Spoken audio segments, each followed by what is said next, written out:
మొగల్రాజ్పురంలో గల city cable ప్రధాన కార్యాలయంలో city cable managing director MD Potluri Saibabu 60వ జన్మదిన వేడుకలు షష్ఠి పూర్తి మహోత్సవం ఘనంగా జరిగింది. సాయిబాబు వారి ధర్మపత్ని భారతీ దంపతులు షష్ఠి పూర్తి వేడుకల్లో భాగంగా ప్రత్యేక పూజల్లో పాల్గొన్నారు. అనంతరం సర్వమత ప్రార్థనలు నిర్వహించగా ముఖ్య అతిథులు, కుటుంబ సభ్యులు, సిబ్బంది సమక్షంలో పొట్లూరి సాయిబాబు ప్రత్యేకంగా తయారు చేయించిన జన్మదిన కేక్ను కట్ చేశారు. షష్ఠి పూర్తి వేడుకలు పుట్టినరోజు ఒక పండుగ వాతావరణంలో అందరి ఆశీస్సుల మధ్య విజయవంతంగా జరిగాయి. City cable managing director Potluri Saibabu 60వ జన్మదిన వేడుకలు షష్ఠి పూర్తి మహోత్సవాన్ని మొగల్రాజ్పురం రత్నమాంబ వీధిలో కల సిటీ కేబుల్ ప్రధాన కార్యాలయంలో ఘనంగా నిర్వహించారు. ఈ సందర్భంగా సాయిబాబు వారి ధర్మపత్ని భారతీ దంపతులు షష్ఠి పూర్తి వేడుకలలో భాగంగా ప్రత్యేక పూజల్లో పాల్గొన్నారు. వేద పండితుల పర్యవేక్షణలో ఈ కార్యక్రమాలు జరిగాయి. దంపతులు నిండు మనస్సుతో పూజలు నిర్వహించి ఆ దేవుడి ఆశీస్సులు అందుకున్నారు.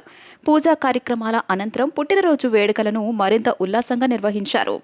ఈ సందర్భంగా సర్వమత ప్రార్థనలు చేశారు. ముఖ్య అతిథులు, కుటుంబ సభ్యులు, సిబ్బంది సమక్షంలో పొట్లూరి సాయిబాబు ప్రత్యేకంగా తయారు చేయించిన జన్మదిన కేక్ను కట్ చేశారు.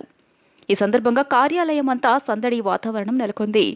విజయ dairy chairman Chalasani Anjaneyulu, pay channels ప్రతినిధులు, కేబుల్ ఆపరేటర్లు మరియు సిబ్బంది, కుటుంబ సభ్యులు ఆయనకు జన్మదిన శుభాకాంక్షలు తెలియజేశారు. పొట్లూరి సాయిబాబుకు పూల బొకేలు అందజేసి వారి దీర్ఘాయుషు మరియు భవిష్యత్తులో మరిన్ని విజయాలు సాధించాలని మనస్ఫూర్తిగా కోరారు. కేబుల్ టీవీ రంగంలో అంకితభావం, దూరదృష్టితో సాయిబాబు అందించిన సేవలను ఈ సందర్భంగా పలువురు కొనియాడారు. ఆయన షష్ఠి పూర్తి వేడుకలు పుట్టినరోజు ఒక పండుగ వాతావరణంలో అందరి ఆశీస్సుల మధ్య విజయవంతంగా జరిగాయి. ప్రభుత్వ శాఖలు పౌర సేవలు మరింత మెరుగ్గా అందించాలని ముఖ్యమంత్రి చంద్రబాబు అధికారులకు దిశానిర్దేశం చేశారు. సచివాలయంలోని రియల్ టైం గవర్నెన్స్ కేంద్రంలో వివిధ అంశాలపై సమీక్ష నిర్వహించిన సీఎం ప్రజామోదం మేరకే మున్సిపాలిటీలు, కార్పొరేషన్లలో పనులు చేపట్టేలా చూడాలన్నారు. వాతావరణ హెచ్చరికలు సహా 42 అంశాల్లో నిరంతర సమాచారం కోసం అవేర్ యాప్ను ప్రజల వినియోగం కోసం విడుదల చేయాలని ముఖ్యమంత్రి ఆదేశించారు. అన్ని ప్రభుత్వ శాఖలు డేటా లేక్కు అనుసంధానం కావాలని సూచనలు జారీ చేశారు. వివిధ ప్రభుత్వ శాఖలు అందించే పౌర సేవలు మరింత మెరుగ్గా అందించాలని ముఖ్యమంత్రి చంద్రబాబు నాయుడు అధికారులకు దిశానిర్దేశం చేశారు. ప్రభుత్వం చేస్తున్న కార్యక్రమాలు సమర్థంగా ప్రజల్లోకి వెళ్లాలని సూచనలు జారీ చేశారు. సోమవారం సచివాలయంలోని రియల్ టైం గవర్నెన్స్ కేంద్రంలో వివిధ అంశాలపై ముఖ్యమంత్రి అధికారులతో సమీక్ష నిర్వహించారు. ప్రజామోదం మేరకే మున్సిపాలిటీలు, కార్పొరేషన్లలో పనులు చేపట్టేలా చూడాలని, అటు గ్రామీణ ప్రాంతాల్లోనూ గ్రామ సభల అనుమతి లేకుండా పనులు చేపట్టవద్దని ముఖ్యమంత్రి ఆదేశించారు. నరేగా పనులకు ఇదే నిబంధన వర్తించేలా చూడాలని స్పష్టం చేశారు. మంత్రులు, ప్రజాప్రతినిధులు క్షేత్రస్థాయిలో పర్యటించి సమర్థంగా వివిధ అంశాలను ప్రజల ముందు ఉంచాలని సీఎం సూచించారు. ప్రభుత్వ విభాగాలు సాంకేతికతను మరింతగా అందిపుచ్చుకోవడంతో పాటు సామర్థ్యాలను పెంచుకోవాలని ముఖ్యమంత్రి పేర్కొన్నారు. సుపరిపాలన లాంటి మోడల్ ఆఫ్ గవర్నెన్స్ ద్వారానే ప్రజల్లో సంతృప్తి స్థాయి పెరుగుతుందని ముఖ్యమంత్రి స్పష్టం చేశారు. క్షేత్రస్థాయిలో ప్రజలకు మంచి సేవలు అందించడం ద్వారానే దీనిని సాధించవచ్చని అన్నారు. ప్రభుత్వ పథకాల అమలు, పౌర సేవలకు సంబంధించి ప్రతి అంశంలోనూ జవాబుదారీతనం అనేది కీలకమైన అంశంగా పరిగణించాలని సీఎం స్పష్టం చేశారు. దీనికి సంబంధించి 175 నియోజకవర్గాల్లోనూ కెపాసిటీ బిల్డింగ్ కూడా జరగాలని అన్నారు. ప్రజల్లో సానుకూలత పెరిగేలా సూక్ష్మ స్థాయి వరకు విశ్లేషణ జరగాలని అన్నారు. ఇటీవల రాష్ట్రంలో ఉత్పన్నమైన మొక్కజొన్న, కాటన్, అరటి పంటల్లో సమస్యను పరిష్కరించి రైతులకు ధర దక్కేలా చేస్తున్నామని అన్నారు. ప్రభుత్వ శాఖలు ఆర్థికేతర అంశాలను ప్రాధాన్యత క్రమంలో పనులు పూర్తి చేయాలని, తద్వారా ప్రజల్లో సానుకూల ధోరణి పెరిగేందుకు వీలుగా కార్యాచరణ ఉండాలని స్పష్టం చేశారు. నిరంతరం డేటా ఆధారిత నిర్ణయాలు తీసుకునేలా ప్రణాళికలు ఉండాలని సూచించారు. పౌర సేవల్ని అందించడంలో నిర్లక్ష్యంగా ఉన్న వారిపై కఠిన చర్యలు తీసుకుంటామని ముఖ్యమంత్రి హెచ్చరించారు. వాతావరణ హెచ్చరికలు సహా 42 అంశాల్లో నిరంతర సమాచారం కోసం అవేర్ యాప్ను ప్రజల వినియోగం కోసం విడుదల చేయాలని ముఖ్యమంత్రి ఆదేశించారు. అన్ని ప్రభుత్వ శాఖలు డేటా లేక్కు అనుసంధానం కావాలని సూచనలు జారీ చేశారు. రాష్ట్రంలోని మారుమూల ప్రాంతాల్లో బ్యాండ్ విడ్త్ కనెక్టివిటీని పెంచాలని స్పష్టం చేశారు. రాష్ట్ర వ్యాప్తంగా సంక్షేమ హాస్టళ్లలోనూ తాగునీరు, పరిశుభ్రత తదితర అంశాలపై పర్యవేక్షణ జరగాలని సూచించారు. దీనిపై ఓ యాప్ రూపొందించి రోజువారీగా తనిఖీ చేస్తున్నామని అధికారులు సీఎంకు వివరించారు. తిరుమలలో టీటీడీ భక్తులకు అందించే సేవలు క్రౌడ్ మేనేజ్మెంట్, సెక్యూరిటీ లాంటి అంశాలను అధ్యయనం చేసి ఇతర దేవాలయాల్లో అమలు చేయాలని ముఖ్యమంత్రి సూచించారు. కాలుష్య నియంత్రణ మండలితో కలిసి ఎయిర్ క్వాలిటీ సెన్సార్లు ఏర్పాటు చేసి ఆ వివరాలను కూడా ప్రజలకు అందించాలని పేర్కొన్నారు. సుపరిపాలన అంశాలపై డిసెంబర్లో ఎమ్మెల్యేలు, ఎంపీలతో వర్క్షాప్ నిర్వహించనున్నట్టు సీఎం స్పష్టం చేశారు. అధికారుల్లోనూ పాలనా సామర్థ్యాలు పెరిగేలా శిక్షణా కార్యక్రమాలు నిర్వహించాలని సీఎం సూచించారు.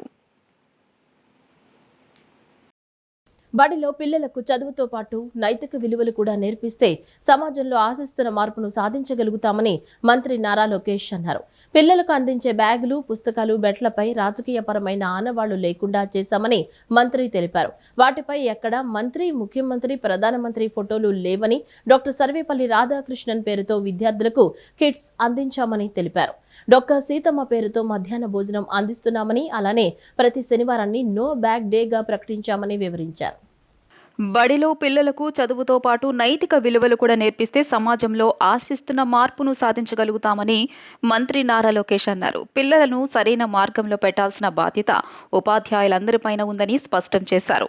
విజయవాడ తుమ్మలపల్లి క్షేత్రయ్య కళాక్షేత్రంలో నైతిక విలువలపై రాష్ట్ర స్థాయి విద్యా సదస్సులో మంత్రి లోకేష్ పాల్గొన్నారు. ఈ సందర్భంగా మంత్రి లోకేష్ మాట్లాడుతూ నైతిక విలువల ద్వారా సమాజంలో మార్పు తేవాలని సీఎం చంద్రబాబు నిర్ణయించి చాగంటి కోటేశ్వరరావును కేబినెట్ ర్యాంకుతో నియమించారని వెల్లడించారు.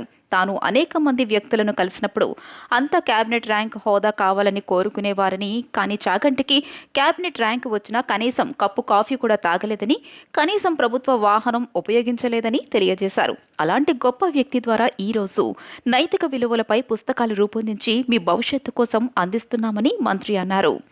కుల, మత, ప్రాంత భేదాలు లేకుండా నాకు మా తల్లి భువనమ్మ ఈ నైతిక విలువలు నేర్పారని అన్నారు. చాగంటి లాంటి గొప్ప వ్యక్తులతో పుస్తకాలు రూపొందిస్తే సరిపోదని, అసలు మార్పు మన ఇంటి నుంచే మొదలు కావాలని అన్నారు. మహిళలను గౌరవించినప్పుడే సమాజం బాగుపడుతుందని, ఇంకా సినిమాల్లో, వెబ్ సిరీస్లో మహిళలను అవమానించే డైలాగులు, సన్నివేశాలు ఉండకూడదు అని సీఎం, డిప్యూటీ సీఎంలతో చర్చించానని మంత్రి లోకేష్ తెలియజేశారు. విద్యాశాఖ మంత్రిగా బాధ్యతలు చేపట్టిన తర్వాత పాఠ్య పుస్తకాలు పరిశీలించానని, అందులో ఇంటి పనులు చేస్తున్న ఫోటోలన్నీ మహిళలవే కనిపించాయని, వెంటనే అధికారులకు ఆదేశాలు ఇచ్చి మార్పులు చేశామని మంత్రి లోకేష్ తెలియజేశారు. అలానే నేటి సమాజంలో గంజాయి వినియోగం పెరిగిపోతుందని, దీనిని కట్టడి చేయడానికి ప్రజాప్రభుత్వం ఏర్పడిన తర్వాత డ్రగ్స్పై యుద్ధం ప్రకటించామని తెలిపారు. దీనిని సీరియస్గా తీసుకోవాల్సిన బాధ్యత అందరిపైన ఉందని అన్నారు. కేజీ నుంచి పీజీ వరకు కరిక్యులం ప్రక్షాళన చేస్తున్నామని, అందులో ఇప్పటికే తొలి అడుగు వేశామని మంత్రి లోకేష్ వెల్లడించారు. సమాజంలో నైతిక విలువలు తీసుకురావాల్సిన బాధ్యత ఉందని మనందరం 1-10 సార్లు మాట్లాడుకున్నాం. ఏం చేస్తే బాగుంటుందని గౌరవ ముఖ్యమంత్రి గారు నన్ను అడిగారు. నేను అనేక సందర్భాల్లో చెప్పా, గౌరవ ముఖ్యమంత్రి గారిని చూసి లైఫ్ లాంగ్ లెర్నర్ని నేనని.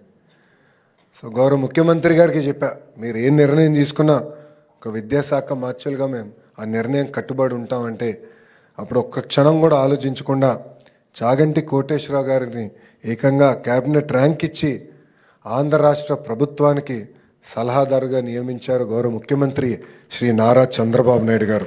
ఇది ఒక పవిత్రమైన బాధ్యత. జనరల్గా నేను అనేక మంది వ్యక్తులను చూశాను, అందరూ క్యాబినెట్ ర్యాంక్ హోదా కావాలని కోరుకునేవారు. అలాంటిది చాగంటి గారికి క్యాబినెట్ ర్యాంక్ ఇచ్చినా మమ్మల్ని మొదటిసారి కలిసినప్పుడు కనీసం ఇచ్చిన కాఫీ కూడా ఏం తాగల, ప్రభుత్వం పెడుతున్న వాహనం వాడలా, ఆయన సెల్ ఫోన్ బిల్లు కూడా గురువుగారే ఈరోజు కడతాం జరుగుతుంది. అలాంటి గొప్ప వ్యక్తి దగ్గర ఈరోజు పుస్తకాలు రూపొందించుకున్నాం.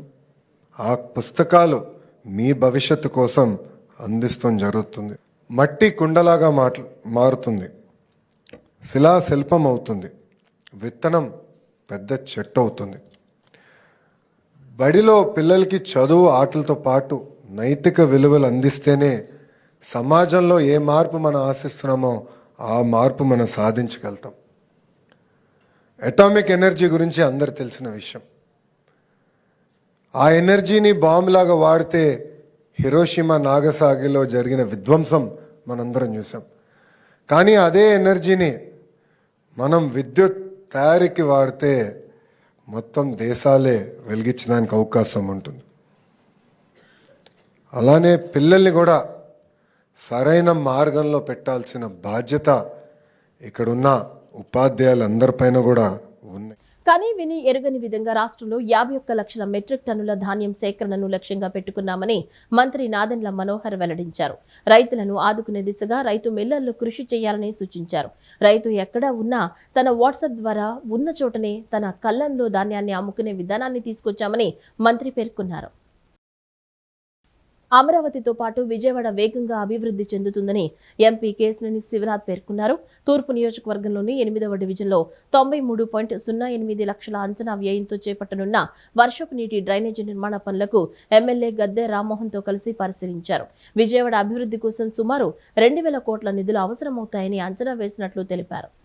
విజయవాడ నగర అభివృద్ధిలో భాగంగా తూర్పు నియోజకవర్గంలోని 8వ డివిజన్లో 93.08 లక్షల అంచనా వ్యయంతో చేపట్టనున్న వర్షపు నీటి డ్రైనేజీ నిర్మాణ పనులకు విజయవాడ పార్లమెంట్ సభ్యులు కేశినేని శివనాథ్ శంకుస్థాపన చేశారు. తూర్పు నియోజకవర్గ శాసనసభ్యులు గద్దె రామ్మోహన్ ఈ కార్యక్రమంలో పాల్గొన్నారు. ఈ సందర్భంగా ఎంపీ కేశినేని శివనాథ్ మాట్లాడుతూ రాజధాని ప్రాంతమైన అమరావతితో పాటు విజయవాడ నగరం కూడా వేగంగా అభివృద్ధి చెందుతుందని ఆశాభావం వ్యక్తం చేశారు. విజయవాడ అభివృద్ధి కోసం సుమారు 2,000 కోట్ల రూపాయల నిధులు అవసరమవుతాయని అంచనా వేసినట్లు తెలియజేశారు. ఈ అభివృద్ధి పనులకు సంబంధించి త్వరలోనే డిపిఆర్ సిద్ధం కాబోతోందని ఆయన ప్రకటించారు. ఎమ్మెల్యే గద్దె రామ్మోహన్ మాట్లాడుతూ విజయవాడలో వర్షపు నీరు నిల్వ ఉండకుండా డ్రైనేజీ వ్యవస్థను పటిష్టం చేస్తున్నామని తెలిపారు. విజయవాడ నగరాన్ని 2029 సంవత్సరం కల్లా పూర్తి స్థాయిలో అభివృద్ధి చేస్తామని ఆయన హామీ ఇచ్చారు. ఈ అభివృద్ధి పనులకు కృషి చేసిన ఎంపీ కేశినేని శివనాథ్ మరియు ఎమ్మెల్యే గద్దె రామ్మోహన్ కు స్థానిక కార్పొరేటర్ చెన్నుపాటి ఉషారాణి కృతజ్ఞతలు తెలియజేశారు. ప్రతినిధులు ఎమ్మెల్యేలు అందరితోనూ ఎంపీ అందరితో కలిసి ఒక సమావేశం ఏర్పాటు చేయడం జరిగింది. దానిలో భాగంగానే నగరపాలక సంస్థ ఆధ్వర్యంలో టోటల్ డిపిఆర్ రెడీ అవుతుంది. సుమారు 2,000 కోట్ల అవసరం ఉండవచ్చని ఒక అంచనా. ఈ డిపిఆర్ కనుక రెడీ అయి గౌరవ ముఖ్యమంత్రి గారి ఆదేశాలతో చుక్క వర్షం నీరు కూడా రోడ్డు మీద నిలవకుండా, డ్రైనేజ్ కూడా ఎక్కడా పొంగకుండా, అన్నిటికన్నా ముఖ్యంగా కొండ ప్రాంతానికి కూడా మంచినీళ్ళు ఇచ్చే సౌకర్యం ఇచ్చే విధంగా ఈ డిపిఆర్ రెడీ అవుతుంది. దీనిలో భాగంగానే మనం చూస్తే అమృత్ స్కీమ్ కింద కానీ లేకపోతే మన 15th ఫైనాన్స్ కమిషన్ కానీ ఉన్న నిధులతో ఇప్పుడు ఉన్న ప్రభుత్వం అధికారంలోకి రాగానే చాలా రోడ్లు డ్రైన్లు కూడా నిర్మాణం చేయటం జరుగుతుంది. దానిలో భాగంగా ఇవాళ 1000 మీటర్ల డ్రైన్ పాత 5వ నెంబర్ బస్ రోడ్లో 1000 మీటర్ల డ్రైను 93 లక్షల రూపాయలతో ఇవాళ ప్రారంభోత్సవం నేను కానీ ఎమ్మెల్యే గారు గద్దె రామ్మోహన్ రావు కానీ ప్రారంభోత్సవం చేయడం జరిగింది.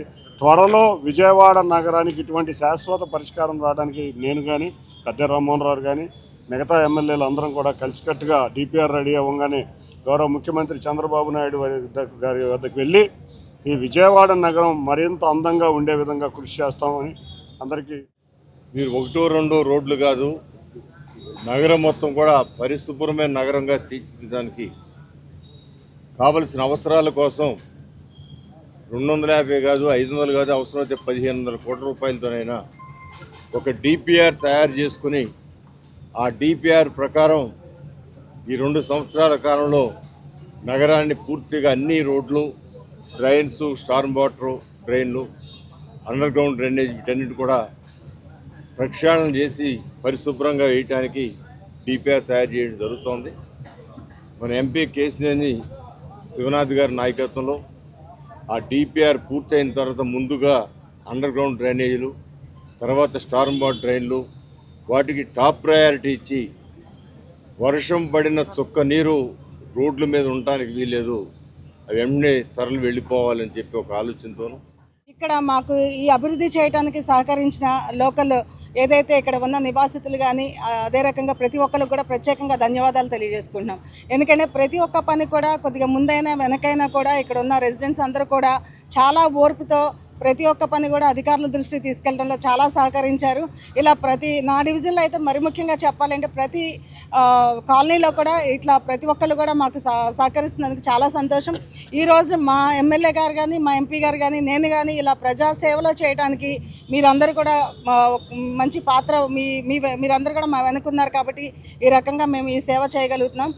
మీరు నారా చంద్రబాబు నాయుడు గారికి ఏదైతే మీరు సపోర్ట్ ఇచ్చి గెలిపించి మమ్మల్ని అందరినీ కూడా ఈ రకంగా తీసుకొస్తే మరలా మేమందరం కూడా ఎప్పుడు కూడా ప్రజాసేవలో నిరంతరం పనిచేస్తూ ఏదైతే మన నియోజకవర్గానికి మన డివిజన్కి అభివృద్ధి పనులు పార్లమెంట్ పరిధిలో కూడా మన అందరం కూడా కష్టపడి పనిచేస్తామని తెలియజేసుకుంటూ ఇక్కడికి వచ్చిన ప్రతి ఒక్కరు 4 లేబర్ కోడ్ అమలు కోసం కేంద్రం నోటిఫికేషన్ విడుదల చేయడం శ్రామిక వర్గంపై దాడి అని సిపిఎం పొలిట్ బ్యూరో సభ్యులు బివి రాఘవులు అన్నారు. ఈ కోడ్లు కార్మిక వర్గానికి తీవ్ర నష్టం కలిగిస్తాయని, వీటిల్లో కనీస వేతనం నిర్వచనాన్ని అస్పష్టంగా పేర్కొన్నారని మండిపడ్డారు. దీనికి వ్యతిరేకంగా దేశవ్యాప్తంగా ఈ నెల 26న కార్మిక సంఘాలు చేపట్టిన ఆందోళనను సిపిఎం పూర్తిగా సమర్థిస్తుందని తెలిపారు. 4 లేబర్ కోడ్ అమలు కోసం కేంద్రం నోటిఫికేషన్ విడుదల చేయడం శ్రామిక వర్గంపై దాడని, దీన్ని రాష్ట్రాలు కూడా ఖచ్చితంగా అమలు చేయాలని కేంద్రం ఒత్తిడి చేయడం అప్రజాస్వామికమని, వాటి హక్కులను కాలరాయడమేనని సిపిఎం పొలిట్ బ్యూరో సభ్యులు బివి రాఘవులు అన్నారు. విజయవాడలోని బాలోత్సవ భవన్లో ఏర్పాటు చేసిన విలేకరుల సమావేశంలో సిపిఎం రాష్ట్ర కార్యదర్శి వి శ్రీనివాసరావుతో కలిసి ఆయన మాట్లాడుతూ, యజమానులకు పూర్తి అనుకూలంగా లేబర్ కోడ్లు రూపొందించి అమలు చేయాలని రాష్ట్రాలను ఒత్తిడి చేస్తూ కేంద్రం నోటిఫికేషన్ తెచ్చిందని, దీన్ని పూర్తిగా వ్యతిరేకిస్తున్నామని చెప్పారు. ఈ కోడ్లు కార్మిక వర్గానికి తీవ్ర నష్టం కలిగిస్తాయని చెప్పారు. వీటిలో కనీస వేతనం నిర్వచనాన్ని అస్పష్టంగా పేర్కొన్నారని అన్నారు. కార్మిక యూనియన్లకు సమ్మె చేసే హక్కును, వేతనాల కోసం యాజమాన్యంతో చర్చించే హక్కును లేకుండా చేశారని విమర్శించారు. కార్మిక శాఖను పనికిరాని సంస్థగా మార్చేశారని, అధికారులను ఫెసిలిటేటర్లుగా పేర్కొన్నారని తెలియజేశారు. గిగ్ వర్కర్లను కార్మికులుగా గుర్తించలేదని పేర్కొన్నారు. కార్మిక రంగం రాష్ట్రాల పరిధిలో ఉంటుందని, దాన్ని కూడా కేంద్రం పరిధిలోకి తీసుకుంటుందని విమర్శించారు. కేరళ వంటి రాష్ట్రాల్లోనూ ఇటువంటి అప్రజాస్వామిక చట్టాలు అమలు చేయాలని ఒత్తిడి చేస్తోందని, వీటిని అంగీకరించే ప్రసక్తే లేదని తెలియజేశారు. కార్మిక వర్గంపై దాడి చేయడం అంటే మొత్తం ప్రజలపై దాడి చేయడమేనని తెలియజేశారు. దీనికి వ్యతిరేకంగా దేశవ్యాప్తంగా ఈ నెల 26న కార్మిక సంఘాలు చేపట్టిన ఆందోళనను సిపిఎం పూర్తిగా సమర్థిస్తోందని తెలిపారు. విశాఖపట్నం దగ్గరలోని తర్లువాడలో పెడుతున్న అదానీ గూగుల్ డేటా సెంటర్ వివరాలను వెంటనే బయటపెట్టాలని రాఘవులు డిమాండ్ చేశారు. రాష్ట్రానికి ఉపయోగమే అయితే వివరాలు ఎందుకు బయటపెట్టడం లేదని ప్రశ్నించారు. అక్కడ 49 మంది దళిత రైతుల నుండి 100 ఎకరాలు డిఫామ్ పట్టా భూములు బలవంతంగా తీసుకుంటున్నారని అన్నారు. 1.50 లక్షల కోట్లతో కంపెనీ పెడుతున్న గూగుల్ అక్కడ రైతుల నుండి తీసుకుంటున్న భూమిని ఎందుకు ఇవ్వదని ప్రశ్నించారు. భూములు కొంతమందిని బెదిరించి సంతకాలు కూడా చేయించుకుంది. ఇంకా 32 కుటుంబాలు ఇప్పటికీ ఆ భూముల్ని ఇవ్వడానికి నిరాకరిస్తున్నారు. మీరు భూములు ఇవ్వకపోతే ఇది డీఫారం పట్టాలి కాబట్టి మీ నుంచి బలవంతంగా గుంజుకుంటాం, ఒక పైసా కూడా ఇవ్వమని చెప్పేసి తెలుగుదేశం వారు, అక్కడ స్థానిక ప్రతినిధులు, అధికారులు వీళ్ళు బెదిరిస్తూ ఉన్నారు. నేను ఇక్కడ చెప్పదలుచుకుంది ఒక విప్లవాత్మకమైన మార్పు, ఆంధ్రప్రదేశ్ని ఆర్థికంగా ఆకాశానికి తీసుకెళ్లే మార్పు ఆ 32 కుటుంబాలకి ఎందుకు వర్తించదు? వారికి అన్యాయం చేసి, వాళ్ళని నాశనం చేసి, ఎవరికో మేలు చేయడం కోసం వారు ఎందుకు ముందుకు రావాలని చెప్పేసి అడుగుతున్నాం. 2 ఎకరాలు ఉంది, అక్కడ గూగుల్ సెంటర్ అక్కడే కావాలని చెప్పి అనుకుంటే వారికి ప్రత్యామ్నాయంగా పక్కన 2 ఎకరాలు ఇవ్వండి ప్రతి కుటుంబానికి. ఇప్పుడు వారు చెప్తుందంటే $15 బిలియన్ల ఖర్చు పెడతారు గూగుల్ వారు అంటున్నారు. అంటే 1,50,000 కోట్ల రూపాయలు ఖర్చు పెడతారంటున్నారు.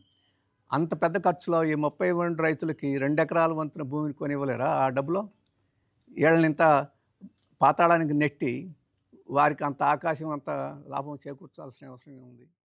ప్రభుత్వ విప్ సెంట్రల్ నియోజకవర్గ శాసనసభ్యులు బోండా ఉమామహేశ్వరరావు నివాసంలో అయ్యప్ప స్వామి మహాపడి పూజను అత్యంత వైభవంగా నిర్వహించారు. కేరళ సంప్రదాయాలకు అనుగుణంగా ప్రముఖ గురుస్వామి బ్రహ్మశ్రీ మురళీధరన్ నంబూద్రి ఆధ్వర్యంలో ఈ పూజా కార్యక్రమం శాస్త్రోక్తంగా జరిగింది. వేద పండితుల మంత్రోచ్చరణలు, భజనలు, కర్పూర హారతులతో పూజా కార్యక్రమం భక్తి పారవస్యంతో సాగింది.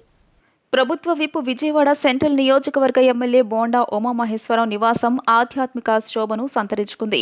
మండల దీక్షాకాలం సందర్భంగా ఆయన స్వగృహంలో అయ్యప్ప స్వామి మహాపడి పూజను అత్యంత వైభవంగా శాస్త్రోక్తంగా నిర్వహించారు. ఈ మహాపడి పూజ పూర్తిగా కేరళ సాంప్రదాయాలకు అనుగుణంగా నిర్వహించబడింది.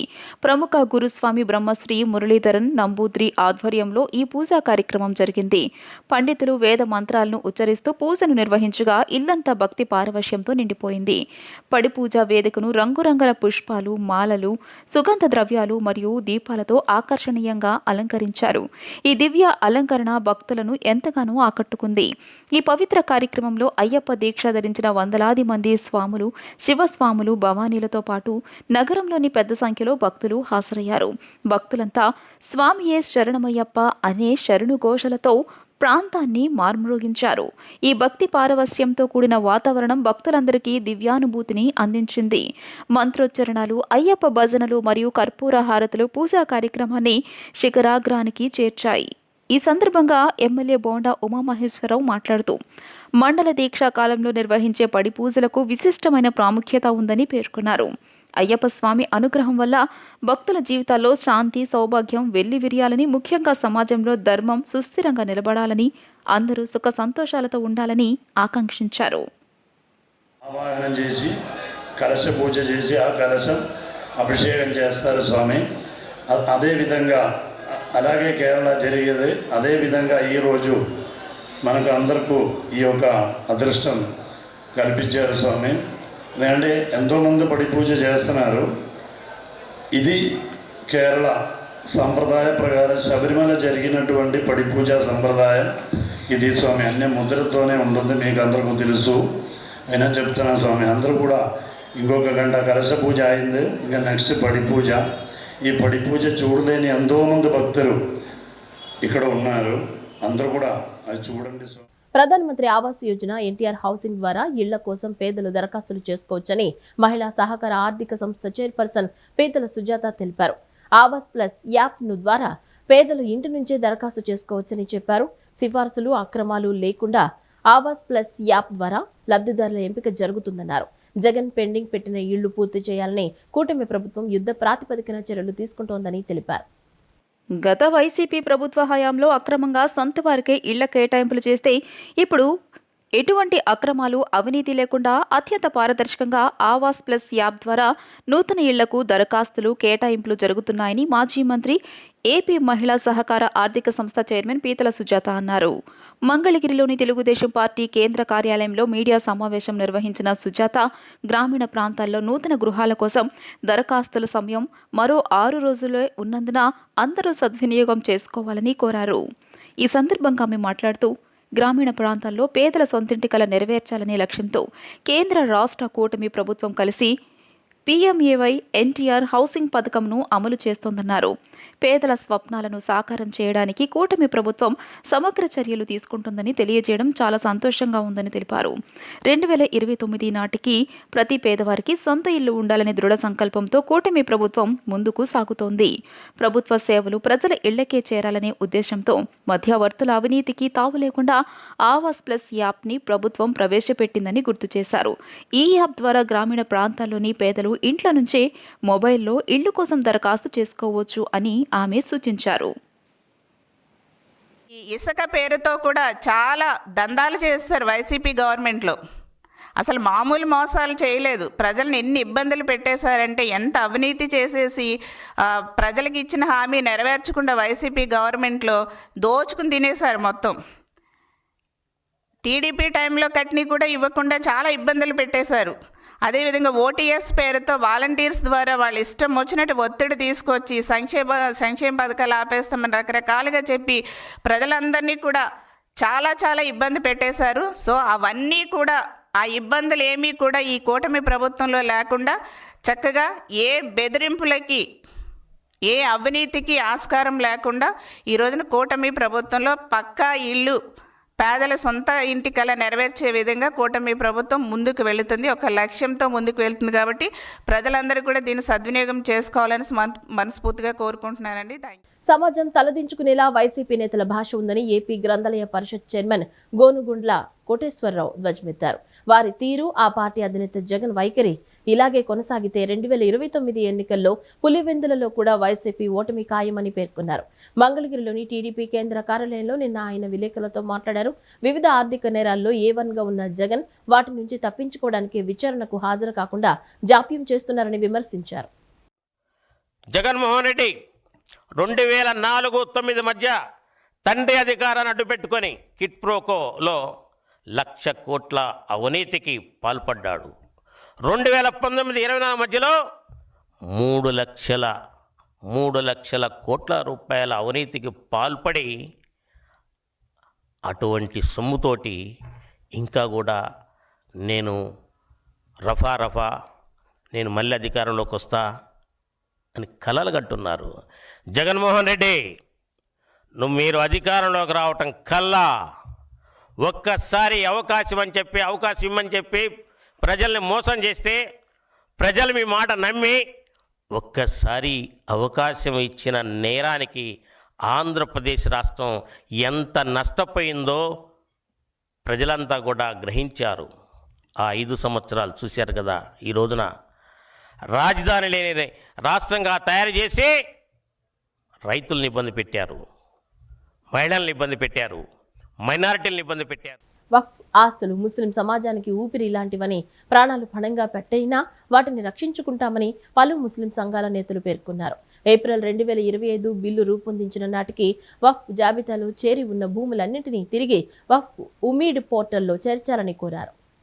వక్ఫ్ ఆస్తులు ముస్లిం సమాజానికి ఊపిరి లాంటివని, ప్రాణాలు పణంగా పెట్టైనా వాటిని రక్షించుకుంటామని పలు ముస్లిం సంఘాల నేతలు పేర్కొన్నారు. కేంద్ర మైనార్టీ శాఖ మంత్రి కిరణ్ రిజిజు డిసెంబర్ 5లోగా వక్ఫ్ ఆస్తులను వెబ్సైట్లో నమోదు చేసుకోవాలని విధించడం అన్యాయమని, ఇంత తక్కువ సమయంలో నమోదు అసాధ్యమని వారు పేర్కొన్నారు. లబ్బిపేటలోని అల్ మునీర్ ఫౌండేషన్ కార్యాలయంలో మీడియా సమావేశం నిర్వహించారు.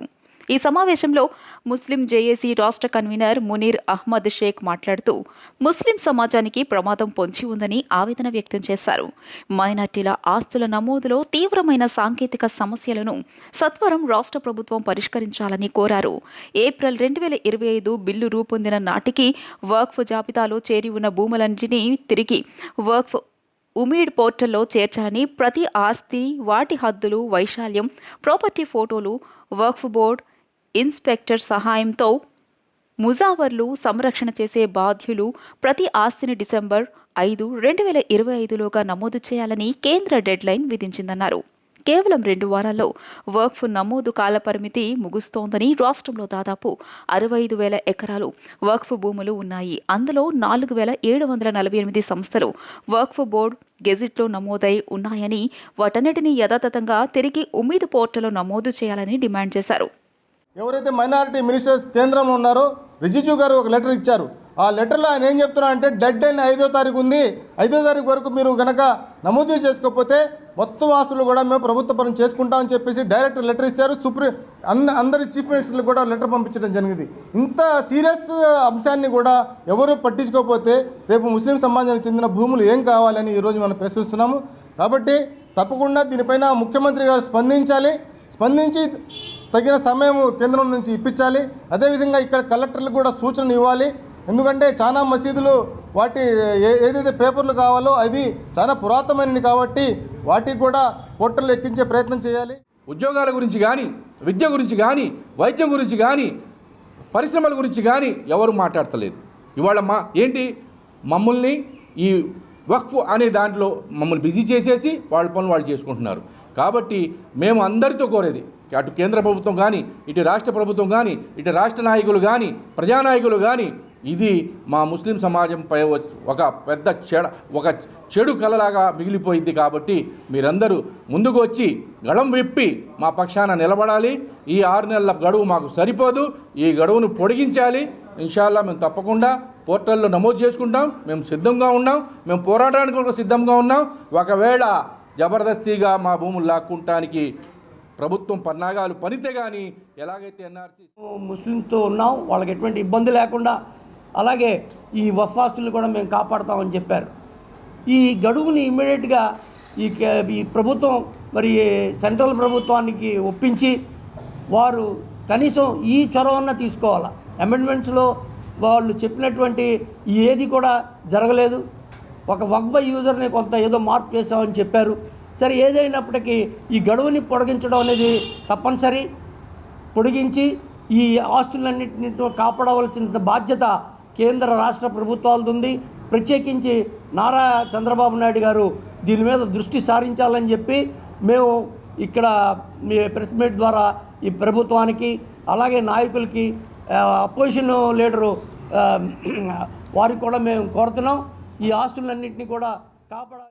రాష్ట్ర భారతీయ జనతా పార్టీ ఆదేశానుసారం కృష్ణా జిల్లా బీజేపీ అధ్యక్షులు తాతినేని శ్రీరామ్ పిలుపు మేరకు గన్నవరం నియోజకవర్గ పరిధిలోని విజయవాడ రూరల్ మండల ప్రసాదంపాడు గ్రామంలో అధ్యక్ష ఎన్నిక ప్రక్రియను నిర్వహించారు.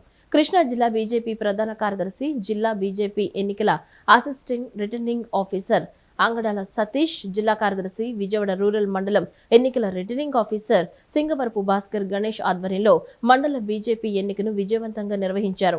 ఈ సమావేశానికి మండలంలోని అన్ని బూత్ అధ్యక్షులు మరియు క్రియాశీలక కార్యకర్తలు హాజరయ్యారు. బత్తుల చిన్నారావు బీజేపీ విజయవాడ రూరల్ మండల అధ్యక్షుడిగా ఏకగ్రీవంగా ఎన్నుకున్నారు. బత్తుల చిన్నారావు బీజేపీ శ్రేణులు పుష్పగుచ్చాలు అందజేసి శుభాకాంక్షలు తెలిపారు. ఈ కార్యక్రమంలో రాష్ట్ర మహిళా మోర్చా కార్యవర్గ సభ్యులు మట్టా ఝాన్సీ, జిల్లా యువ మోర్చా ప్రధాన కార్యదర్శి ఇర్రింకి నాగ శ్రీనివాస్ నాయుడు, బూత్ అధ్యక్షులు, పలువురు నాయకులు, కార్యకర్తలు పెద్ద ఎత్తున పాల్గొన్నారు. 70 సంవత్సరాలు ఏకదాటిగా పరిపాలించిన కాంగ్రెస్ పార్టీ అనేక కుంభకోణాల్లో ఇరుక్కుపోయి వారసత్వ పార్టీగా ఉండి